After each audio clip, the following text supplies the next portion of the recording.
Hi everyone, welcome to Mompreneur Space live show podcast where I interview inspiring moms from all around the world so that you can learn from them how they overcome the challenges and struggles as mompreneur.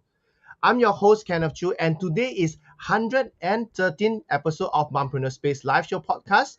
So this podcast started with a very simple thought of sharing inspiring mompreneur stories so that mothers who plans to start business, they'll be able to resonate and start to make a difference in their lives or their family's life. I've met and come across a lot of amazing mompreneurs in the past 5 years, which I'm very blessed to share their story with all of you. Today's guest is an amazing mompreneur who I've know her from her husband, which I connected, Daniel Robbins, on LinkedIn. And after I found out the amazing things that his wife have done, I immediately invited her on my podcast. And in this episode, we will be talking about how to become a successful entrepreneur with Kate Hancock, who is an entrepreneur and a keynote speaker. She is also a pioneer of entrepreneurship and innovation. She's also a mom with two amazing boys. Born from humble beginnings, Kate rose to become one of the most influential entrepreneurs of her generation. With a starting capital of just $20, she took her first company to a new height, generating over $1 million in revenue and 8 figures in total online sales. Her tireless work and relentless drive had earned her recognition as 100 Women of the Future, a Harvard Business School Web3 speaker, and a global leadership influencer by the Entrepreneurs Organization. Kate's approach to business is unlike any others. She is not content with simply meeting customer needs, but is instead always pushing the boundaries, exploring new possibilities, and shaping the future of her industry. Her innovative spirits and entrepreneurial vision had earned her a place in the advisory board for various tech projects, as well as the contributor to Entrepreneur magazine. Kate's impact extends far beyond her own businesses, as she is a sought-after speaker and influencer, sharing her wisdom and insight with audience at TEDx event and as a guest expert on CNN International. She is a true leader and inspiring others to reach their full potential and make a meaningful impact on the world. So, without further ado, let me welcome Kate. Hi, Kate. Welcome. So let me just unmute. Okay, good. Thank Welcome, Kate. you. Wow, what an introduction. I'm truly honored to be here. Yes. Thank you for making time. And I know that you just recently came back to the Asia time zone. So because we were like trying to sort out the time zone and what time to meet. And I'm very, very glad that it's morning to you. You look bright and shine and really ready to really enjoy this session. So before we start, right, maybe you can do a short introduction of yourself. Who you are, where are you from, and currently what are you Yes, doing? so Kate Hancock here. I originally born and raised in the Philippines and then moved to the United States right after college.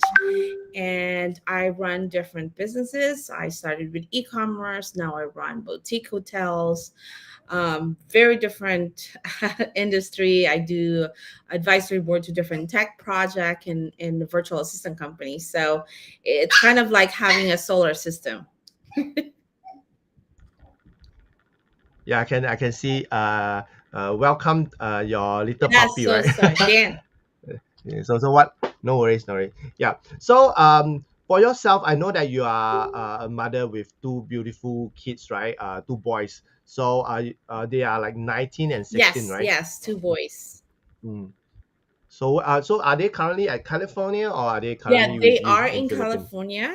I wish I can invite them here in Asia, but they'll be here in the summer. It's hard to convince kids to change. Like, I think as adults, we're way more open and lenient to new environment, but definitely teenagers, it's hard to drag them somewhere. Yeah.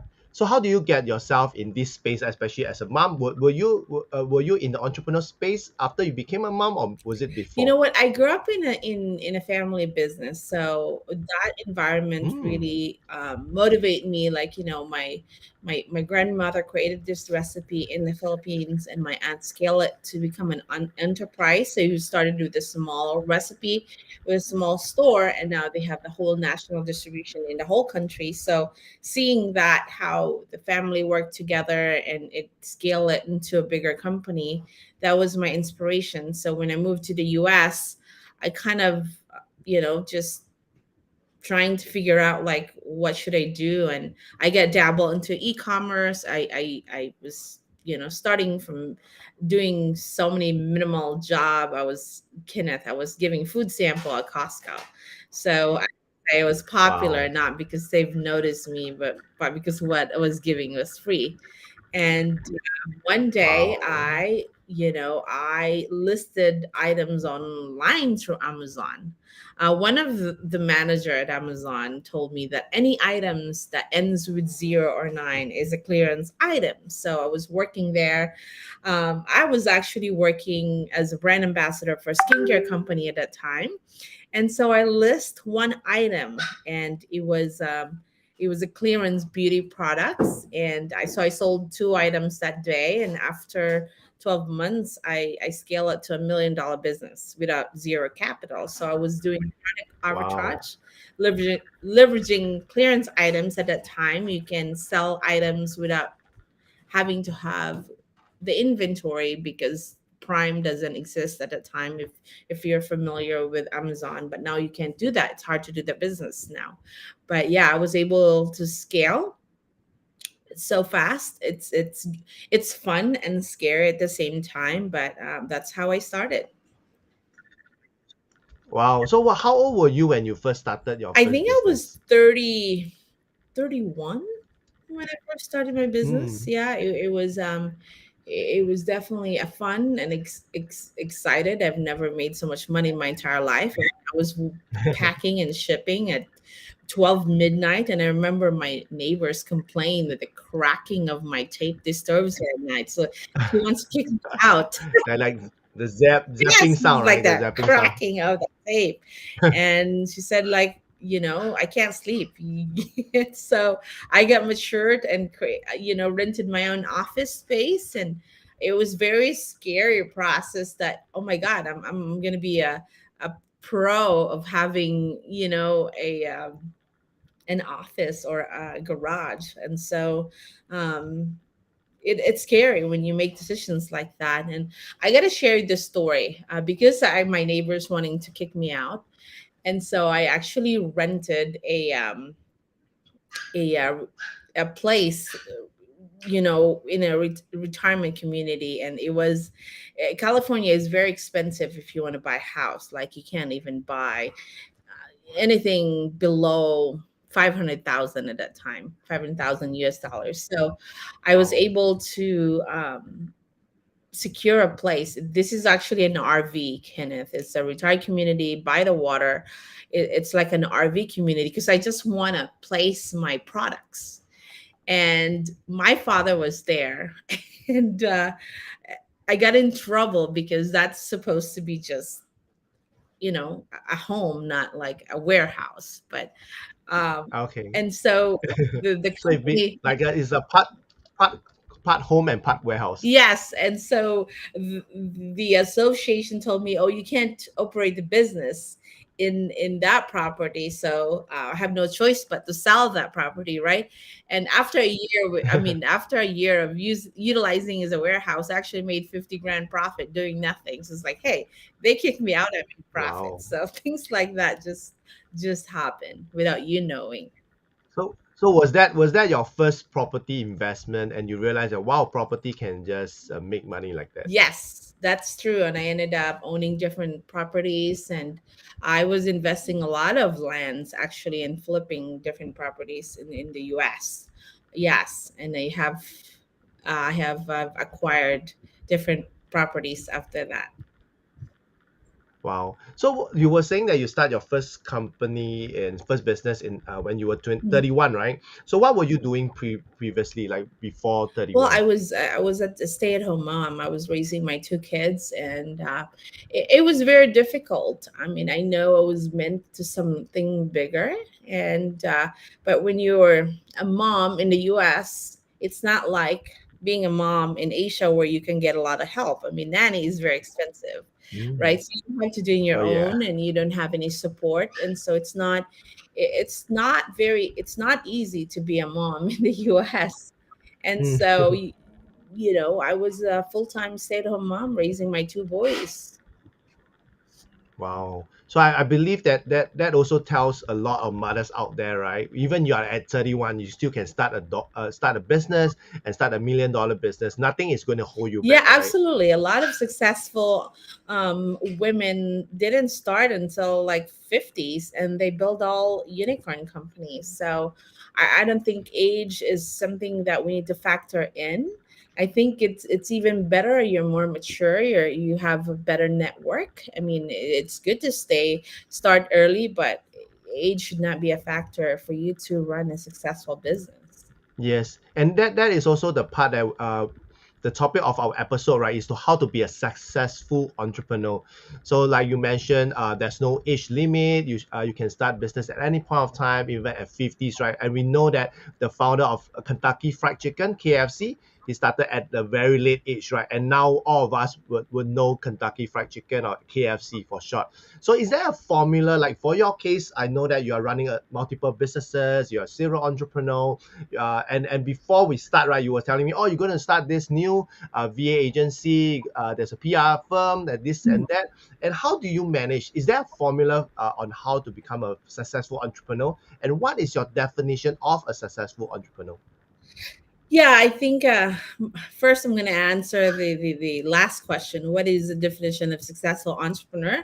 I think it's freedom. So freedom when you have all the time in the world, you doing things what you wanted to do at your own terms. I think we all work hard as an entrepreneurs. It's not about money. Yes, money can buy you freedom, but I think it's for you to be a successful entrepreneur, you have freedom. That's my definition.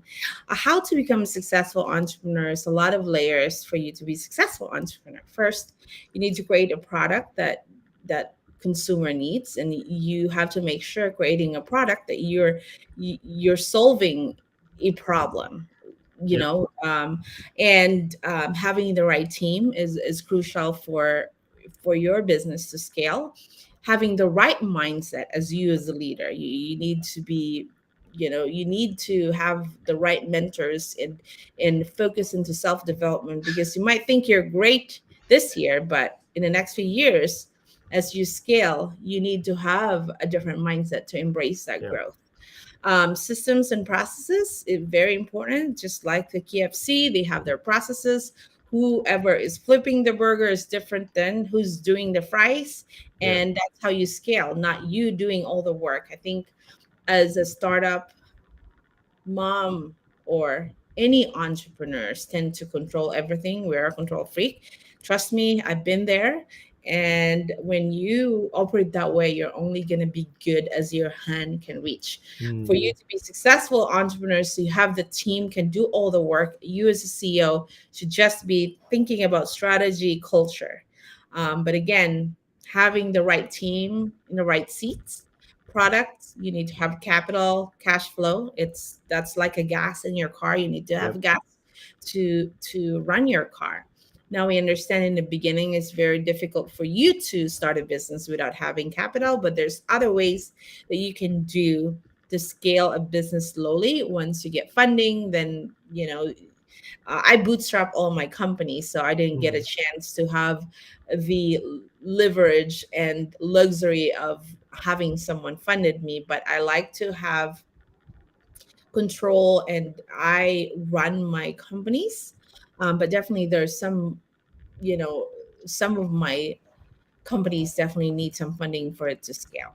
Yeah, yeah. I, I, Mhm. I, I I like it when you are just listing it out so naturally, right? Like what are the successful formula? Like you talk about the product, the consumer, because I realized that a lot of mothers who start business, right? They think that this product people wants to buy. And often I see that people only they themselves felt that this product can be sold and people will want it. But when they push out to the market, the MVP is not developed, the proof of concept is not developed, and they felt very discouraged, right? So that's one part, and it comes from you so naturally, like you talk about like solving the problem. A lot of time we see a lot of people coming out product or services that is not solving problem, it's not solving a big problem, right? That's why they felt it. Is there a market for it? So there's a lot of golden nuggets that you just shared, and for the mothers who are listening, right, you guys should replay it and listen to the points, because I can tell you that these are all golden nuggets that Kate have shared. So on the topic, right, what would you say that is the hardest part on the profit part, the positive cash flow? Because this is what I see when I coach and mentor all these mompreneurs. I see that profit, like making money, right, is the hardest part for a lot of them, because they may felt that they are not worthy to make the profit, or they felt that they are salesy, they are selling things. How do you overcome that? Or is it because you have um your family, like your grandmother who was running business, you were brought up in that environment, so the money mindset is very different for most people who may not be brought up in the environment. So what was the thing that had you in the mindset of having a positive cash flow? Do you learn it from someone? Yeah, so trust me, I made a mistake of being cheap, offering in the market because you just want customer, right? I think you really have to price your services or product right.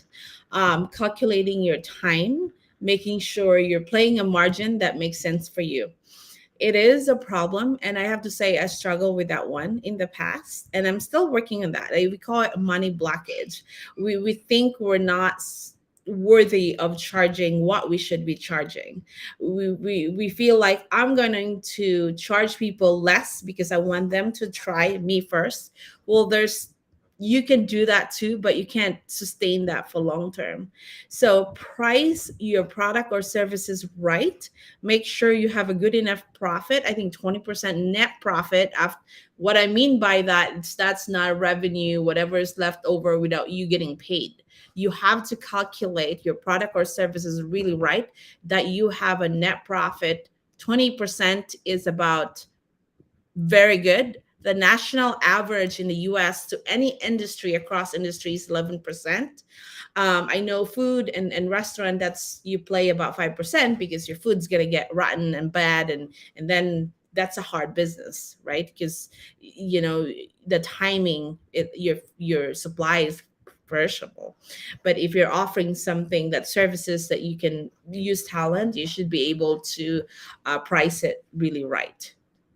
It's all about Wow. um, really pricing your product and services right, and it took me a while to understand that. And um, being the cheapest offering in the market doesn't mean it's a good, that doesn't mean it's good for you, right? You think Yeah. of it, the more you're pricing your product or services right, you can hire more people, your impact is more better, and you're not going to have resentment Yep. within yourself because you're thinking, why am I working so hard, I'm not taking home net profit.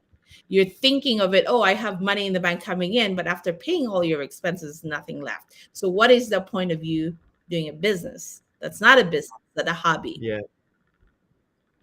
Wow, wow! That you have just nailed it, because this is something that I realized that it for most entrepreneur, right?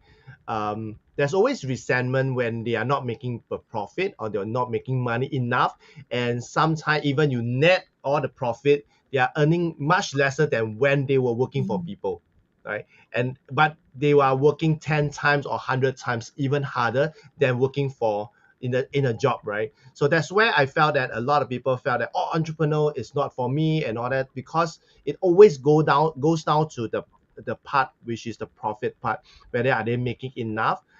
Even for moms, right, I believe that the husband will be asking you, darling, how come you are investing so much time, effort, or sometimes money into the business and you're not profiting, right? I believe that you might have met mothers who run businesses, and they had that problem, right? They are putting so much effort and they are not getting the rewards. So what would you say are the common challenges of mothers, or even the biggest for mothers who are want to be Yeah, entrepreneurs? I think when it comes to that profit wise, I think, or being a startup running a companies and you're miserable and you still keep on doing it, I think you need to give yourself a 2 years window. If you're not making after 2 years and you're doing the same thing, you're running on a treadmill, not going to a goal, right? I think it's time for you to rethink. There is really something to what you're doing. It's either some Mm, industries are just very hard to make a profit. Maybe, find a mentor that can analyze your company. Maybe it's time for you to mm, move on to something else, because if you keep on doing the same thing for years and years and years, you're wasting your energy into an industry that's just very difficult to break that barrier. yeah, and I guess also another part, because like you mentioned, right, you were a stay-at-home mom, and Mhm. for you to jump into entrepreneurship, right, what was your challenge? Like for yourself, what was your challenges, like moving from there to running a business and now running multiple businesses? Yeah, I mean, it's very difficult. It is a sacrifice. I have to say, I miss a lot of my kids' recital, school events, and at that time, I have my in-laws taking care of them, so I know they're in great hands. But I did miss a lot of moments on, especially in the startup phase. I'm not in a position right now where I learn how to do systems and run different companies that I'm good at. I can just be in and out whenever I feel like it. I control my calendar, but when you're a startup, Mm, you really do wear different hats. And so it's a lot of sacrifices that I miss a lot of my kids' moments at school. When you're running a startup, it's really do or die. It's either, you be an mm, entrepreneur, focus into it. You can't be half-ass in and half-ass out. That's very hard to mm, scale. You get a full on once that's you get the rhythm, you're making profit, you have teams that runs with you that can really do all the work, then you can have the time with your family. But it's hard for you to scale when you're juggling being a mom and being an entrepreneur. I think for me, it's either one or the other. mm. Yeah, and I believe that because like now you were saying that your kids were like 19 and 16, right? This is where you can go like full on, like full gear, right? So is that a like a difference, like for you back then your kids were pretty young, they're in their toddlers age, and you were like hustling into the business, like you mentioned sacrifice, right? So what if you were to start your business now when they are much older? Would it be more uh is it much better for you? Do you see I that? think it's yes and no, because it becomes a timing, right? It depends.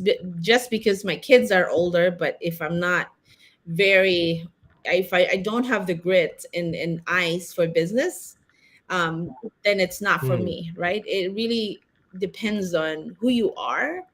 There's a lot of tasks that you can do if are you truly an entrepreneur, because you cannot force something yeah, you're not a good fit. It's like you can't be an athlete and be a superstar like LeBron if you just not tall enough or being athletics, right? Like it's there's yeah, just characteristics of entrepreneurs that they just have it. How do you handle with stress? Some people just can't even handle one stress. With entrepreneur, you have a gazillion of stress. multiple. So Yeah. a lot of people give up on that because you need to have that built um, in you that you're okay and face and make decisions fast. And while you're doing something happened there, whether it's team complaining or someone tried to sue you, you can know how to lead yourself and your team under pressure. and not everyone's are built that way.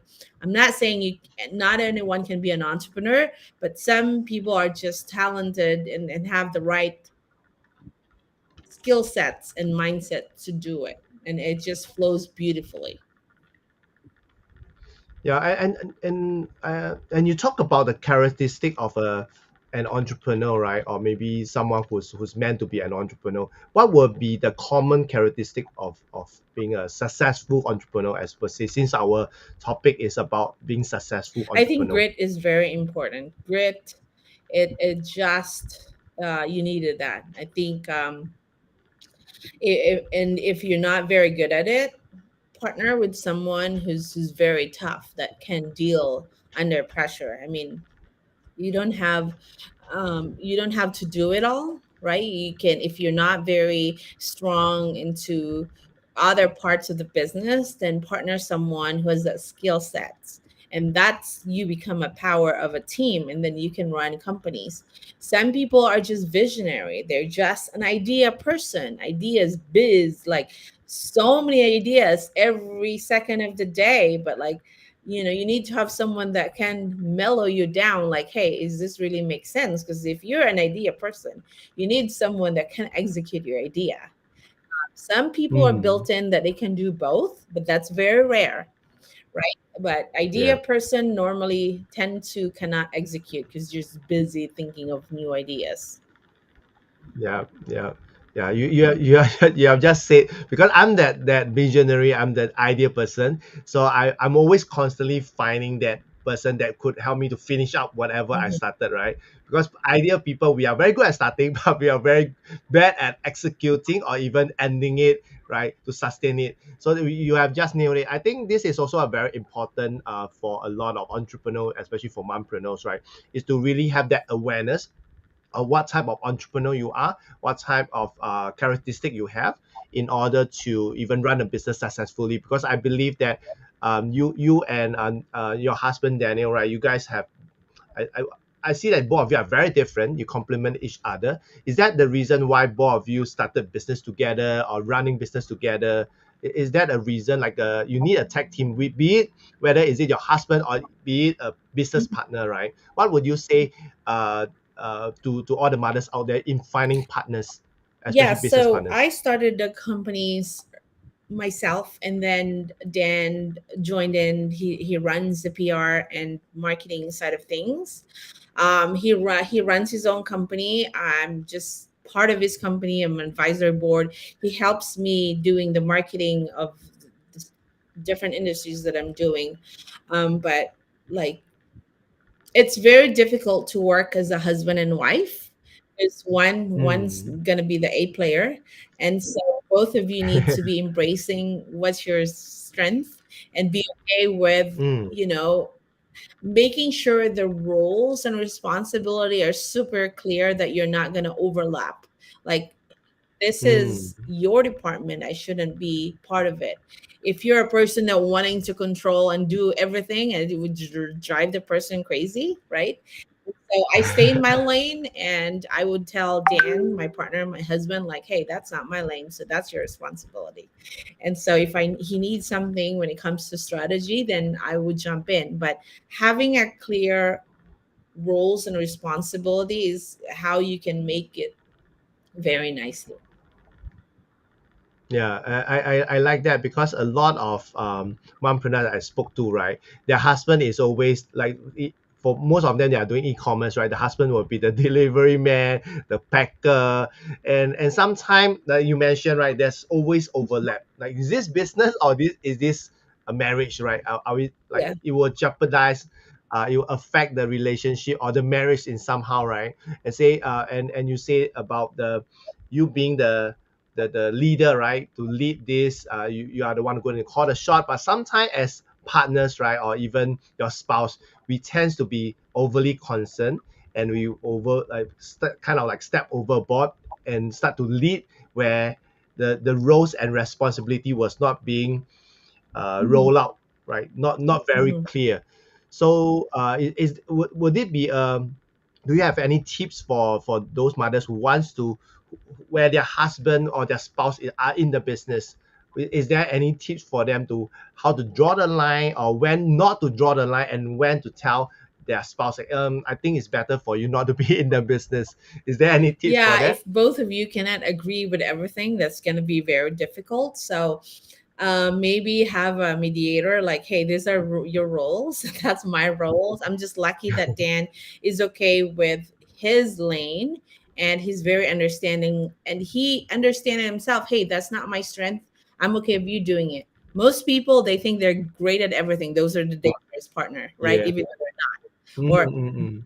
These are yes, signs, or right? like they think like my taste of design is good, like in their mind, right? Like I think having that self-awareness, not everyone have it, right? So Dan really Mm. understand his strengths and weaknesses, and I do too. And sometimes I make mistakes and I apologize. So it's about compromising and willing to embrace and accepting who you are. But that doesn't happen overnight. It's become like Mm. years of self development and understanding yourself, right? So I'm just lucky that I have a husband who's very understanding, and I have to jump in. I Mm. apologize as well. So it is really, I've seen partners, husband and wife, that just cat and dogs and can never see eye to eye. And it's a very dangerous game. Yeah, it's true. And It's true. because they're both of them are alpha, and again, having a clear understanding, and you both need to agree, this are my roles, these are my department. Maybe you do all the money, someone's going to make decisions, right? And the other one's going to be doing all the culture and hiring, and if you got to understand your strengths and weaknesses, and if you don't know, have a clue who you are, then find a coach that can navigate your different personality. Don't do it Mm. yourself because you think you're great. Have a mirror to see, hey, you suck at that, you might think you're great, like that's self-awareness is huge when it comes to Mm. partnerships, especially when you are husband and wife and doing business together. I think a lot of humility, and you have to be okay to apologize and say you're sorry and that's not really my strength, and learn a boundary of yourself, like, hey, I think I went over my lane and I apologize, I made a mistake. I think it comes from you being self-aware. Yeah, I think because just now when you was sharing some of the tips, right, the characteristic, right, you talk about self development. I think how to be more self aware is through self development and really growing and learning on a lot of levels of personal development. Because like for your case and also for Daniel, right, both of you are constantly growing, even Mhm. the self development. Because I see that a lot of couples they a lot of time they are not on par in the personal development because they are so caught up with their work, their job, and a lot of times it start to drift, especially like having one entrepreneur and also one being in the job. If there's no personal development or even having that self awareness, right? So that's that start to drift. So what Mhm. so what would you say that like for mothers, we know that for yourself, right, you have like sacrificed all the time to really bootstrap in your business. But I believe that there will be the upside of mothers being entrepreneur and mothers being successful entrepreneur. What would you say would be the upsides for them? Like what are the benefits of them being an entrepreneur? For me as a mom, would you mind Yeah. clarifying the question? Yeah. Okay, so for you as a mom or for those mothers, right, who wanting to be an entrepreneur, what is the benefit or what is the future or what are the upsides for them of being an entrepreneur? For example, it could be that you talk about the freedom, right? They have the flexibility of spending time with their children. What would be your part Yeah, like yeah, on the absolutely. It's, I think for me, I was my motivation is all about freedom, doing things whenever I want to, whenever I please. So that is my driver of becoming an entrepreneur. Of course, doing fun things, when you have enough profit to play, then you can be with your kids and enjoying a country, maybe travel, and they can be part of it. And so, entrepreneurship is is not easy, but when you're finding the rhythm and making money and navigate yourself, that you can work and play at the same time. I think that is the ultimate goal. Yeah. I think I like that part because for me, I've been running my business for the past 7 years. I would say the same thing. The driver is freedom because when I work for people, right, I don't have that freedom. It's always their call. It's always there's a lot of restriction. And you talk about having the freedom when you have the ability to make money. And as an entrepreneur, right, the sky is the limit. But as in a corporate job, you are always stuck with that salary cap, right? So I believe that these are the benefits for mothers. Like for your case, you talk about even like making the money, spending time with them, and with money you can even give them a better lifestyle, Yeah, right, for better your kids. lifestyle, and more importantly, you're hiring and developing other people's, right? I think when you're in a point where you can hire and cultivate leaders, I think that's a good thing, and they were able to send their kids to Mm, school. I think for me, freedom is one thing, but impact of cultivating, you know, regular employee to be a leader, that is a fulfilling of becoming an entrepreneur. mm, It's not about you just ripping the benefit of everyone's hard work, making sure that mm. everyone in your team are rewarded and they're growing as well. That's how you can run different companies and scale and cultivate more team. It's all about Yeah. Yeah, I think this is something that is very close to a lot of mothers' heart, right? To really impact, to really making change, even change, not just changing your life, your children's life, and also other mothers' Mhm. life, right? Because I see a lot of mompreneurs, they hire a lot of mothers.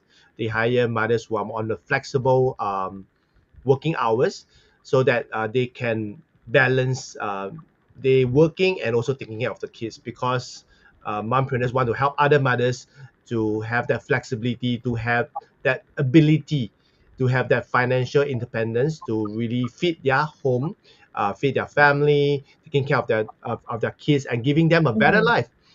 Because like for my case, just as I mentioned to you, I work with this Filipino home-based mom, right?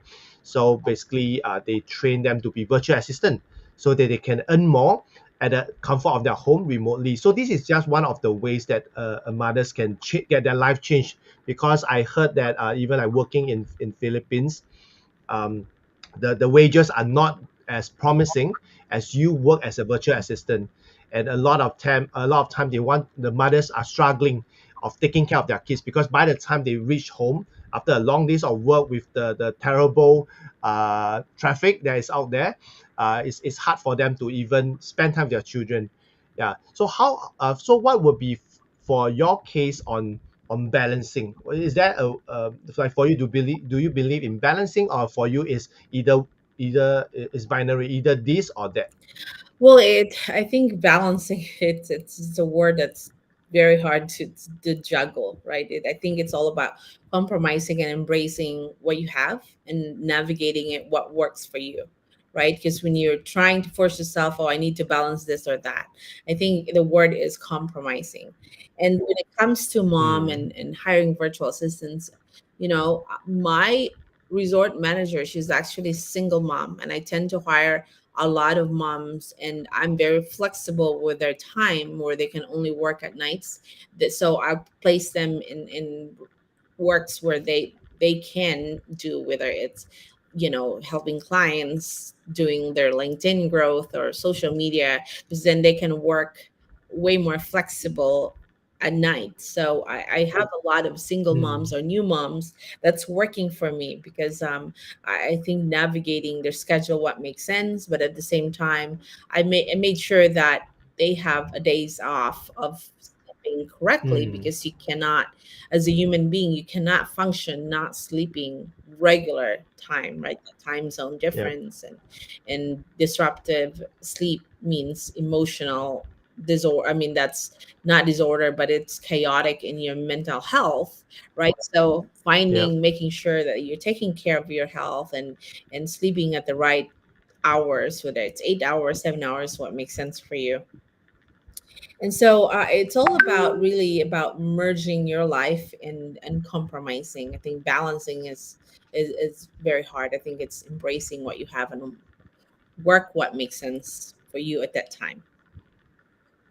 Wow, wow, thanks for sharing that because everybody have different Mhm. definition, and you mentioned about compromising, about embracing anything that comes, and you have that heart, right, to really care for a single mom or mom so that they are able to make money, they are able to spend time with their children. I think that is the impact that a lot of mothers or mompreneurs, right, are looking for, and this is something that I feel very warm, and this is something that's very compassionate on helping all these mothers to be able to achieve that.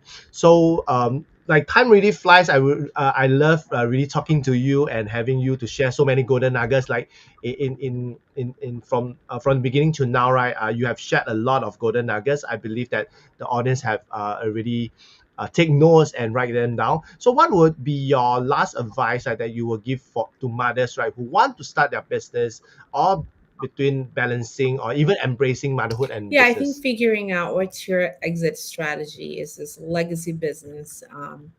Is this a business that have an exit strategy, and being clear with your why, being clear with your purpose, because when you don't really know where you're going, you're going to get wobbly when things are stressful. So have a clear strategy of what you're wanting to do, whether it's a legacy business or you want to be acquired, or if that's too big for you at this point, very clear, look within you why you're doing what you're doing. And once you have that answer, then when things are tough, then it's easier for you to move forward. So having a clear purpose and is very important, whether it's business or in life. That's my advice to everyone. Wow, wow, I like that because with that exit strategy, right? What are they planning? Because a lot of time, I see a lot of mom jump into business, either for to make money, and not more often, right? I don't know whether you agree with me that more often when you aim for money, in the end you are not happy about it. Even you reach, even you make more money, right? And it's like what you mentioned, what they want out of the at the end of the day, what would they want? What's their end game? Like for your case, is Mhm. freedom to take care of. That means the flexibility. So what is in for them? So do they want to build a legacy? Do they want to help other mothers? And I think they need to be clear. I think this is very, very good advice for all the mothers who want to start a business, or even eventually for those who already started business and figuring out. So thanks a lot, Kate. And maybe you can share with the audience how can they get connected with you. Yeah, I'm very active on LinkedIn or Instagram, or you can go to my website, katehancock.com. Again, we're hiring. I was talking about we relaunched our KL agency, so virtual assistants. So if that's you, then reach out to us, and very excited. So honored to be here. Wow, thanks again. So, for those who are interested to become a virtual assistant, you can always reach out to Kate, and then check out her links, or even connect her with her on LinkedIn.